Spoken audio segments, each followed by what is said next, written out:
റാഡോ watch വലിയ company, റാഡോ watch എന്ന watch ഉണ്ടല്ലോ, അത് അന്ന് 12,000 റുപ്യ ഫസ്റ്റ് ഇറങ്ങിയ കാലത്ത്. ഞാൻ മുദരിസ് ആകുന്നത് 98-ലാണ്. 98-ൽ ഞാൻ ശമ്പളം വാങ്ങുന്നത് 1,500 റുപ്യാണ്. ഒരു മാസത്തിൽ 1,500 റുപ്യ. ഇന്ന് ഞാൻ മൊബൈലിലേക്ക് കായ് കയറ്റുന്നത് 1,400-ആണ്. ഗ്യാസിന്റെ കുറ്റിക്ക് കൊടുക്കുന്നത് 800-ആണ്. കുട്ടികളെ 5 കുട്ടികളെ പഠിപ്പിക്കാൻ വേണ്ടിയിട്ട് ഞാൻ 8,000 റുപ്യയുടെ ഫീസ് കൊടുക്കുന്നത്. അങ്ങനത്തെ ഞാൻ ഇന്ന് എത്ര വരുമാനമാണോ?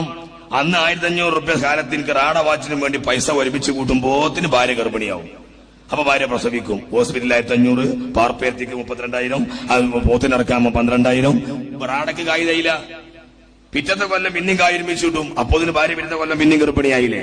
ഈ റാഡ വാങ്ങാൻ പറ്റണില്ല. അപ്പൊ എന്നോട് വൈരത്തൊരു യൂസുഫ് ബുഖാരി തങ്ങൾ പറഞ്ഞു, ചങ്ങായി അള്ളാനോട് ചോദിച്ചാൽ കിട്ടൂല റാഡാന്ന്. മൂപ്പര് ഇങ്ങനടിച്ചിക്കാണ്ട്.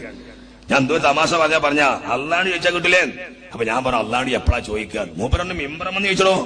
മിമ്പറമ്മല് ഖത്തീബ് ഇരിക്കുമ്പോ 2 ഖുത്ബന്റെ അടിയിൽ ഇരുത്തിയിരിക്കണില്ലേ? ആ സമയത്ത് ദുആക്ക് ഉത്തരമുള്ള സമയമാണ്. അതെന്ത് കാട്ടി? അല്ലാഹുമ്മ അഅ്തിനി റാഡാർ. അങ്ങനെ തന്നെ റാഡയ്ക്ക് അറബിയൊന്നും ഉണ്ടാക്കാൻ നേരമില്ലല്ലോ. അല്ലാഹുമ്മ അഅ്തിനി റാഡാന്ന് ഒറ്റ വാക്ക് പറഞ്ഞിട്ട് നീ ചെന്നേക്കാണ്ട് 2ാമത്തെ ഖുത്ബ അൽഹംദുലില്ലാഹ്. അടച്ചോനെ, വെള്ളിയാഴ്ച ഖുത്ബോതി. ശനിയാഴ്ച ഞാൻ വെള്ളിയാഴ്ച ഖുത്ബയിൽ നാട്ടിൽ പോയി. ശനിയാഴ്ച കഴിഞ്ഞ് ഞായറാഴ്ച രാവിലെ ഞാൻ പള്ളിക്കലെത്തി. ഈ 2 ദിവസം കൊണ്ട് റാഡ കിട്ടിയില്ലട്ടാ. ആയിരുന്നാ കുറച്ചൊക്കെ താമസം ഉണ്ടാവൂലേ? വെള്ളി, ശനി, ഞായർ, തിങ്കളാഴ്ച വൈകുന്നേരം 4 മണിക്ക് റാഡ.